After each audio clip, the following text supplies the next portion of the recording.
Bonjour à tous, avec l'aide de Dieu, le Hayom Yom du 25 Menachem Av. Tout d'abord, le rabbi nous dit il faut étudier le Chumash du jour, le Télim du jour, le Tani du jour.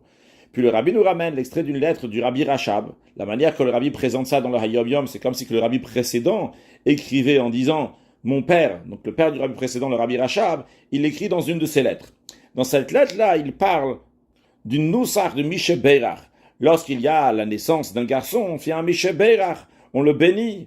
De même, lorsqu'il y a une fille qui naît, on fait aussi un Mishe Beirach, on le bénit. En général, cette bénédiction est faite lorsque on sort la Torah, lundi, jeudi, Shabbat, Rosh Chodesh, jour de fête, etc. Dans ce Mishe Beirach, on leur souhaite plein de bonnes choses pour leur vie. La question, elle est, est-ce qu'on souhaite à la fille aussi qu'elle va grandir les Torah pour la Torah dans le sens de l'étude de la Torah? Car la mitzvah, l'ordre d'étudier la Torah pour étudier la Torah, est uniquement pour les hommes. Les femmes ont le devoir d'étudier la Torah. Une étude qui va les aider pour le concret, pour savoir la loi.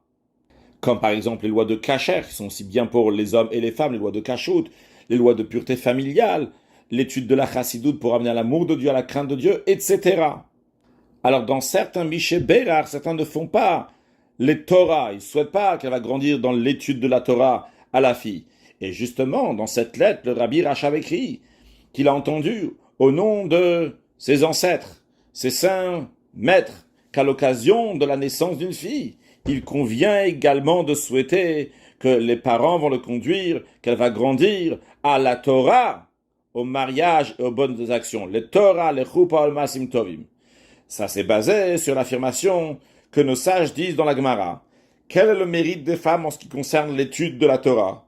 C'est-à-dire où est-ce qu'on retrouve que les femmes prennent part aussi dans l'étude de la Torah? Et la Gemara répond, ça consiste par le fait qu'ils conduisent leurs enfants à l'école et qu'ils envoient leur mari à la maison d'études. Et ils attendent que le mari retourne de l'étude, qu'ils reviennent à la maison. Donc ils prennent part aussi dans la Torah, c'est-à-dire dans une étude de Torah en tant qu'étude de Torah, pas juste pour savoir comment il faut se comporter.